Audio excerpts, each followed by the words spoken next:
Hi, I'm Audrey Meyer, and this is the Find Your Superpower podcast, the show where we hear the story of incredible people changing their body and mind to reach their goal and achieve a peak state. From entrepreneur to community leaders and so on, we learn what it really takes to find your superpower. All right, we on. Hi guys, welcome to the podcast. Today, I'm very excited. We have Allan here, Audrey Meyer, and welcome today. David, welcome to the show. Thank you so much for your time. How are you doing today? I'm good, Audrey. Thanks. And thanks for the invitation. It's a lovely spring day in Amsterdam, where I live. Yes. Awesome. It's really hot here in the Dominican Republic. So I'm glad to hear you guys also have a great weather. So David, you are recognized as the world leading expert on personal and organization productivity. So I know you wrote some books as Getting Things Done, the Art of Stress-Free Productivity. So today we're going to talk about getting things done. But before I have questions, can you tell us a little bit about who you are and about your background? Sure. Well, about 35 years ago, I had started my own little consulting practice. I was very interested in how do I stay clear as my life was getting more complex. I had a background in meditation, spiritual practices, and the martial arts. So I knew the value of a clear head, but I saw how professional world was pretty easy to mess up a clear head. So I got very hungry for techniques for myself that I could stay focused on meaningful stuff and not be distracted by all that stuff. And then it turns out that the techniques that I learned for myself, I turned around and used with my consulting clients, and they produced exactly the same results for them they did for me. More control, more focus, more stability, more space to focus on meaningful stuff. So that became really a core element of my consulting. We didn't call it coaching back then. I was mostly consulting to small businesses and business owners and so forth. But I was using this methodology to help them be clear about strategy and help them, sort of be able to navigate their world that was changing. Yeah. And then some heavyweight in the big corporate training world saw what I was doing, and he said, wow, David, we need that in our whole corporate culture. Can you design a training around what you've come up with? And that forced me to sort of help craft a model and a methodology that could be presented to people where they could understand what this was and what these best practices were. And then that was Lockheed 1983, 84. So way before you were born. So, yes. So that then became, so then from 1983 on, I wound up in the corporate training world. You could have fooled me. That's where I would be a lot, training hundreds of thousands of people with this methodology. And then my consulting turned into mostly coaching with the senior executives in these companies. So I've spent literally thousands of hours one-on-one desk side with some of the best and brightest people and busiest people you'd ever meet on the planet, actually implementing this methodology with them personally, hand-on, desk side. So by that point, it took me 25 years to figure out what I'd figured out, and that it was unique, that nobody else had done it. I'd never had, frankly, any traditional or formal classes in time management or psychology or business management at all. I was a history major. Yeah. In Berkeley, in '68. So could have fooled me. But then I wound up with, frankly, a lot of street smarts, then saying, okay, at this point, I better write the manual because I might get run over by a bus. Somebody would figure this out at some point. But I said, might as well do that and see what happens. So I wrote Getting Things Done, published in 2001, the first edition of it. And then that sort of threw me onto the international stage. The world sort of picked it up and went, wow, especially the tech world. It wasn't a tech thing, but it really, a lot of the tech people were enthralled by how powerful it was as a way to implement their own technologies in a much more conscious way. So that thrust me onto the international stage. Could have fooled me. I'm not that particularly aspirational or entrepreneurial, but more of a researcher and educator than anything else. But it turned out that this was, we said, well, the world is knocking on our door about this. So how do we try to figure that out? Yeah. So in the last 10 years anyway, we have then decided to and have developed and found some great partners to help distribute this around the world through our methodology. So I moved from Santa Barbara, California to Amsterdam, much more the center of my world now. We're represented in 90 countries around the world. We have 30 master trainers that we've certified ourselves, to deliver this methodology and the coaching around this. So that's kind of what I'm doing now, and helping support that network essentially. So there's a very short version of a very long story, Audrey. I know. I can wait to hear more. So you keep talking. I know the book. You keep talking about the methods, and I know you talking about the GTD, right? Get things done. So can you tell us a little more about it? Yeah, and here's a big secret for you and your audience. It's not really about getting things done. Because a lot of people, the whole idea of productivity and getting things done, people think, God, that means more work. I've got enough to do. I don't need anything else. What this is about is a methodology and a best practice about how do you get appropriately engaged with what all your commitments are so you can be present with whatever you're doing. And that's the most productive state to hit a golf ball from, or cook spaghetti from, or to tuck your kids into bed from, is when you're present, when you're not distracted by the other things in your life that are going on that you're not, that you can't quiet, that you can't get onto, that's not on cruise control yet. Yeah. So I figured out what the algorithm or the formula was about how do you clear your head about stuff you're committed to do without having to finish it. You don't actually have to go buy cat food to get cat food off your mind. You just need to put a reminder for yourself or somebody else, appropriately, that whenever they go to the place they can get cat food, they'll see the reminder and they'll get it. Duh. So it's not like a foreign language or some new technology. These are all best practices to be able to keep your head clear. You write stuff down that's got your attention. You decide sooner than later. You clarify what it means, what you're going to do about it, if anything, and any project embedded in it that you need to keep track of until it's done. You need to organize some reminders of those things in some sort of a trusted external system that you then review and reflect on regularly, so you can look back and see the whole game and go, oh, wow, I'm going to have a beer. Or no, I need to write the business plan. Or, I need to grapple with that ugly email I got to respond to, or take a nap. Yeah. But those are made from trusted choices, not latest and loudest. And that's a big change. So that's a lot of what I sort of uncovered all these years, is how do you get comfortable and confident about what you're doing and where you're putting your focus and your attention. Yeah. But you can only feel comfortable about what you're not doing when you know what you're not doing. And very few people have a clue. That's a good point. So this is very interesting, David, especially right now as we're recording that podcast in the middle of COVID. There's a lot of stress in the world. There's a lot of anxiety. There's a lot of change of job, kids at home. So there's a lot of things going on, right? People have a hard time to work from home, to stay productive, just because, sorry for my French, the shit what's going on in the house, in the world. So, right? So now, like, people who are listening, they're like, yes, I want to get started. I want to get started to be more productive. How can I get started? David, what's the first step you would tell people? Start with that. Paper and pen. Yes. That's first step. Second step, use this to unload everything that's on your mind. I need cat food. I need to figure out whether we should get divorced or not. I need to hire a vice president. I need to get my company or my business onto cruise control now, given the pandemic and what's happened and all those changes. Those are all things to get out of your head, right?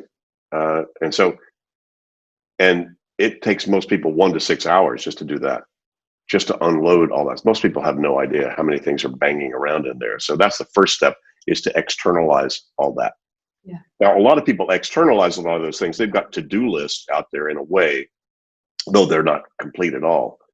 But what they haven't done is then move to step 2, which is, okay, I wrote down, should I get divorced? Right.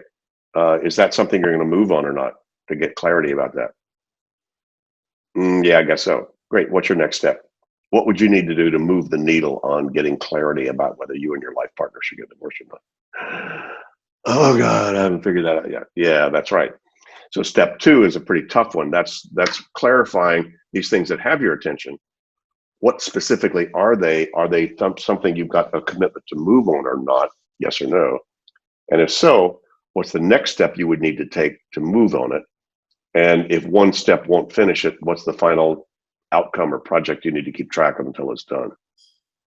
So if that were me, go get relationship with Catherine onto cruise control. I don't know if that means divorce or not divorced, or take a retreat together, or God knows what, but that would be my outcome. Doesn't mean I'd have to decide whether to get divorced or not. My outcome is to get clear about it. So now I've identified that. Well, what's the next step I need to do? You know what? I talked to my friend Joe or Susan that went through this process, and maybe they've got a tip about that. Great. How are you going to talk to them? You're going to email them? You're going to phone call them? What? I should just shoot them an email, about that, and then set up a phone call. Great. Next step, shoot email. By the way, how long would that take? If you could do that in less than 2 minutes, you should do it right then. So I just figured out, what do you need to do to get these things that have your attention off your mind? So step one is capture them, identify what they are. Step two is then make decisions about what specifically those things mean to you and what you're going to do about them, if anything. Anybody listening or watching to this right now, if you pulled out your to-do list, you're not going to see actions or outcomes. You're going to see things like mom or tooth or bank or, who knows. So there's still a lot more clarification most people need to make about even the stuff they've captured. Not only that, they haven't captured everything.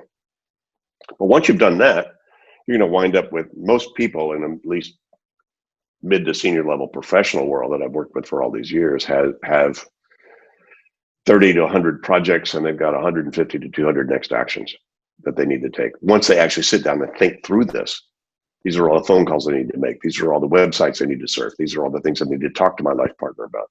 These are the things I need to draft on my computer right now. Yeah. And if you add all those up, as well as all the appointments you've got on your calendar, you're going to see there's a bunch.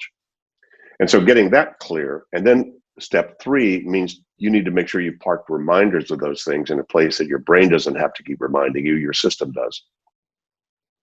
Hey, I've got time. What are the calls I need to make? You pull up a list. It's got the 6 phone calls you've decided you didn't make. The pandemic, maybe if it's loosened up a little bit, I can go out for errands. What are the errands I told myself I need to run? And you pull up and you see that list. So your brain is brilliant at recognizing stuff and making intuitive decisions about it, but not remembering the stuff.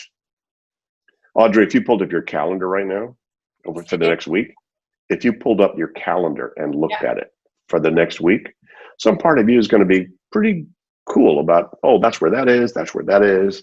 That's how I'm going to manage that. But throw away your calendar and try to remember all that. It's hard. Good luck. It's impossible. You can't remember more than 4 things in your short-term memory before some part of you starts to be driven by latest and loudest, not by good intuitive choices. Yeah. So that's step 3, is to make sure you've got some sort of trusted organization of reminders about what all this stuff is. It won't get off your mind until that's done. Yeah. There's no way you can have a clear head if you still need cat food, if you haven't parked some reminder about buying cat food that you and the right person's going to see it at the right time. And as soon as I need cat food pops into your head more than once, you're inappropriately engaged with your cat. You're not keeping your own commitment. I love it. So what I took out of that is that clarity is like a big, it's the number one, right? So you want to make sure people are clear with their goal. So how do you help that? How do you help people getting clear? And most of the time, like you say, people don't know. They have no idea what they want. Ask them, how would you find out?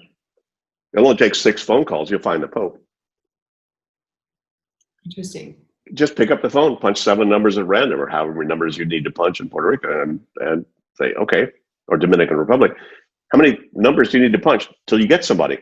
Say, hi, do you know anything about XYZ? If not, do you know anybody who might? 6 phone calls, you'll be at the Pope. Yeah, interesting. So what do you need to do to find out what you need to do if you don't need to do? But if you sit there and spin, call I don't know what to do, you're in ambient anxiety, which is where the source of the great stress is for most people. Exactly. Love it. So, David, right now with this pandemic, it's been causing like massive disruption of how we live daily. Do you believe there is something good to come out of that? And if you do, what? Oh, of course. Millions of things. I probably had about 30 interviews in the last 2 weeks of people asking about what do we do and is there any good news about this? Oh, tons of good news. First of all, working not from home is very new. That only started after the Industrial Revolution, where people actually had to leave home to go do work. Until then, the whole history of the planet, people did their work from home. That's true. So we're just coming back around. So what? Now I understand changing your center of gravity of your world from an office to a house, big deal, especially if you've got kids and you have a family and you have other people around you, because now you're going to have to change your center of gravity to where your cockpit of control of your life is now at home and not in your office. And that's a big change. It's a good one, actually, frankly. You need to be virtual anyway, no matter where you are or no matter what happens. You need to be free enough to be, no matter where I am, I have my sort of cockpit of control that I can manage where I am, what I need to do, what I need to see, what I need to think about, what I need to assess, and what are all my options right now about what to do. So building your own virtual world is where a lot of people are being forced to go now, but that's that's nothing new. That was happening anyway. The pandemic just put it on steroids. Yeah. Because, people working from home, people being their own subcontractor, people being their own, needed to manage their own business. I read some statistic not too many years ago that by 2050, 50% of the US workforce will be self-employed. Basically, organizations don't have the energy, time, or ability to be able to manage full-time employees. You're going to be hired to do X, Y, and Z project. You're going to be hired to do X, Y, and Z. And so the world is moving that way anyway. So that's nothing new. This just sped it up in spades. Yeah. To be able to do that. So that's one good news. It's just forcing people to be, okay, how well do I manage myself no matter where I am? How well do I stay in control of that? In the old days, God, I had relatives back in Louisiana where I grew up that nobody ever knew what their dad did at work because they left work at work. They never brought anything home. They never talked about work. They never involved their family with any of their stuff. And I've had a number of people tell me already since the pandemic, their kids now know what they do. They sound fascinating. Their kids are amazed by how much stuff their dad does or their mom does. Wow. And so, making that more conscious and certainly more transparent for the environments of the ecosystems people are in now and have to manage that. That's good news. Now, come on, Audrey. The greatest fortunes in the world were built in the Depression. Yes, absolutely. Yeah. I mean, in France, in Europe, First World War, Second World War, a lot of big race, a lot of big fortune made out after that. Sure. So it's out of constraint that creativity comes and innovation comes. So I'm not saying that's fun. It's not fun at all, but you don't grow unless you're challenged. You don't stretch or express yourself unless you're challenged. That's true with exercise. Come on, you know that. Yeah, yeah. And so there has to be some level of stretch. You don't want to overstretch, otherwise you break a muscle. But you need to stretch just enough so you strengthen the muscle. Yeah. So these days are producing a lot of challenges and stress for people, but they're building strength in that. If you can get through it, you'll come out better. You'll come out talking to your kids a lot more. You'll come out, with your ability to manage your own life a lot better by yourself and not have to trust that you can walk into your office and they'll tell you what to do.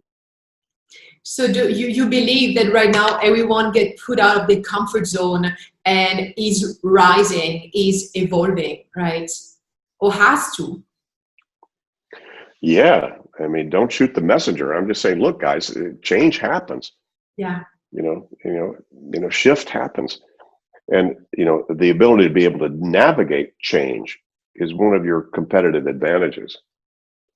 How fast can you take in the new situation, reintegrate what it means, renegotiate what it means against your old agreements and your old structures, restructure, refocus, recalibrate, and shoot. Yeah. So that's always been true. That what's new is how frequently things are new. How many times did your parents have to totally recalibrate their lives like that? And yet you and I, Audrey, are going to have to recalibrate our lives, several times this year. Yeah. Yeah. right? So there's nothing new except how frequently things are new. And, if you only had to totally recalibrate your life like this 2 or 3 times in your life, it's going to throw you out of your comfort zone. But then at some point you get it onto cruise control, you get your structure set up, and then you get to cruise for a long period of time. You don't get to cruise long now. Yeah. So which skills, David, which best skills do you think has to be or are for people who are evolving the faster, the better, for people who are, like you say, making fortune, for people who are like living their best life? What are those skills? Well, you need to clarify. The best thing to do is understand who you are and what you're about. Why are you on the planet? What's your purpose as a human being? What really, really, really matters to you? Yeah. And what's your vision if you were to fulfill your purpose with wild success 5 years from now? What would you be doing? So creating your own vision of wild success, is, and I'm not saying you should do that. I'm just saying if that's in you, you better identify what that is. Otherwise, it'll beat you on the head. It'll beat you bloody until you actually engage with it appropriately. Once you determine what the big wild success vision is, then you need to step back a little bit and go, well, okay, what do I need to do in the next year or two to make that happen? So then you get down to more operational commitments about, well, okay, I guess I need to write the book. I need to get that published. I need to make sure I get my new business set up. I need to do whatever it is. Now you've got some goals and objectives based upon the vision you've got, but you need to identify what those are. Write them down. Right? Have a list, here's those. And then you need to drop down and say, okay, the next level operationally below that would be, what are all the things I need to maintain at some level of health and balance so I'm capable to get that goal? Your finances, your health, your relationships, your fun factor, your dog, your kids. What are all the things that you're accountable to do stuff with and about, not to finish? You don't finish growing kids, ever. Ask any parents, even if they've left and they're 42 and you're 75, that you're still going, I still got work to do with my kid. Yeah. So there's all those areas you don't finish. You just need to check those to say, how am I doing about those? What do I need to do to make sure my health is where it needs to be? What do I need to do to make sure my network and my relationships? What do I need to do to make sure my career is going where it's going? So that's another level of commitment. See, I've identified the 6 levels of commitment that you have with yourself. Why are you on the planet? What's your vision of wild success? What are the goals and objectives you need to accomplish to make that happen? What are the things you need to maintain and be responsible to keep at some level of standard so you can get there? And then you've got, what are all the projects you need to do about all that? When you got 30 to 100 of those. My mom is coming. Oh God, that's a project.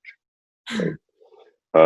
Geez, I need to get my kids into whatever their next level of school is going to be, for the next iteration. I need to, yada, yada. Get tires in my car. I need to make sure we've got a good, research this and whatever. And again, that's all those things we need to do about whatever's mentioned before. And then you have all the stuff you actually need to do about it. Emails you need to send, stuff you need to buy at the store, email, things you need to draft on your computer, things you need to talk to your life partner about. And most people have, 150 of those. So I just said, if you wanted to really get control of your life, you just need to get the inventory of what all those things are, and then step back and take a look at all that, and then trust your heart, your gut, your spirit, your liver, or whatever you trust that holds the still small voice that'll let you know what to do about all that next and how to spend your afternoon. So when you work together with your clients, how many years further are you projecting? 5 years, 10 years? Up to then. I don't care. I don't tell people they should set goals. I say, do you have any goals? Or do you need to set some goals given what has your attention about that? My kids are going to go to college in 3 years. Great. What do you need to do about that? Oh, I guess I really need to make sure by the end of the year they've got their schools and we've got the money set up. Now you got a goal. I'm not telling you should do that. I'm just getting you to get clear about what you need to do. If you say, I don't want to have any goals, I go, fine, just hang out. that's what you want to do. I'm not preaching I'm not a motivational speaker or coach. I'm just getting you clear about who you are and what's got your attention and what you've got your energy wrapped around. See, in my experience, Audrey, our whole engagement on this planet is about completion and creation. You need to handle what you've put in motion, and you need to be accountable for what you then keep putting in motion. Yeah. Duh. And that's all it's about. So all I have to do is find out, what have you already put in motion? What have you already committed to? You can call it karma, you can call it whatever, but you're going to eat it. Yeah. Whether it's cat food or whatever. And it could have been from many, 43 lifetimes ago. Who knows? But it'll be back, and it'll be on you. So you need to engage. You need to recognize what's got your attention about that. And you need to say, what do I need to do to clear that? Get that off my mind.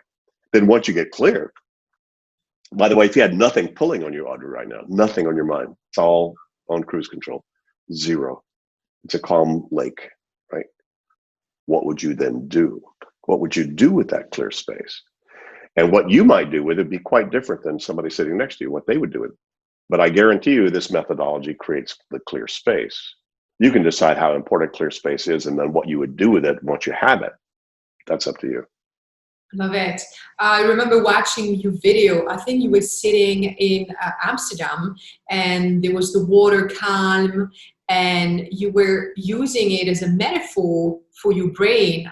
Can you just share that a little bit? I just love that video. Sure. Well, I actually kind of stole that from the martial arts. I got a black belt in karate years ago. Bruce Lee's sensei sort of coached him on mind like water, that idea. And the idea was to be as flexible as water is, so you flow with the environment then becomes as powerful as water can be. Yeah.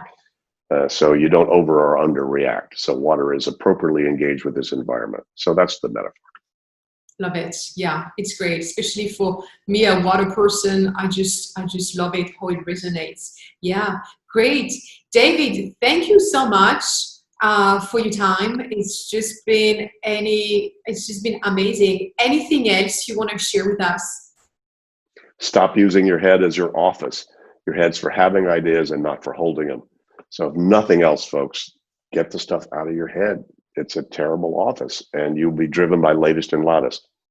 Then once you get it out of your head, there's some other things to do about it, but I just mentioned some of those, so you might want to check our resources. Read my book, if nothing else. Yeah. And so remind us the name of your book. Getting Things Done. Yeah, and same. And our website, gettingthingsdone.com, has a lot of resources.